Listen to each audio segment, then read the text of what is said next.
If you want to create a subdomain and install WordPress on Namecheap, this step-by-step guide will walk you through the entire process from start to finish. By the end of this video, you'll have a fresh WordPress site running on your new subdomain, ready for a blog, landing page, store, or project site. And if this tutorial helps you out, make sure to hit like and subscribe so you don't miss more easy website tutorials just like this one. Let's start with the first part, which is creating the subdomain inside cPanel. First, open your Namecheap dashboard and go to your hosting list. Once you're there, click Go to cPanel. This will take you into the control panel where you can manage your hosting, domains, and website tools all in one place. Now scroll down to the security section and click Domains.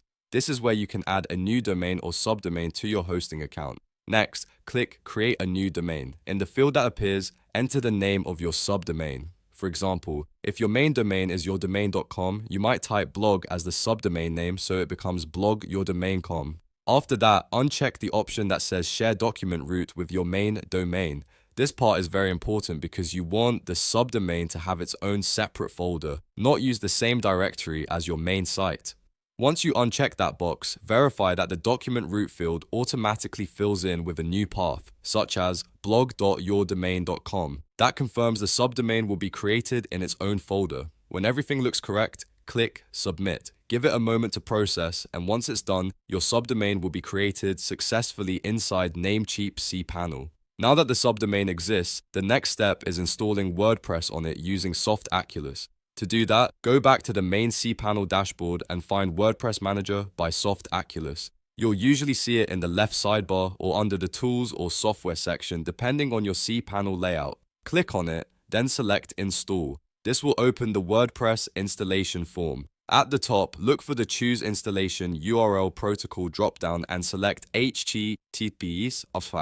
Using HTTPS is the better choice because it keeps your site secure and helps your visitors trust your website. Next, open the domain drop-down menu and select the subdomain you just created, such as blogyourdomain.com. Make sure you choose the new subdomain and not your main domain. Then check the in-directory field and leave it completely blank. If you put anything in that field, WordPress will install in a subfolder instead of directly on the subdomain, so this step matters. Now scroll down to Site Settings. Here, enter your site name and site description. Your site name is the main title of your website, and the description gives a short summary of what your site is about. You can always change these later inside WordPress, but it's good to set them correctly now. After that, scroll to the Admin Account section. This is where you'll create your WordPress login details. Choose your admin username carefully because you'll use it to sign into your dashboard. Then create a strong admin password and enter your admin email address. Make sure the email address is one you can access, since WordPress may use it for notifications, password resets, and account recovery. Once those details are filled in, scroll all the way to the bottom of the page and click Install. Softaculous will now begin setting up WordPress on your subdomain. This may take a few moments, so be patient while the installation completes. When the process finishes, you'll see confirmation details and an administrative login link. Click the provided admin URL, such as blogyourdomain.com/admin,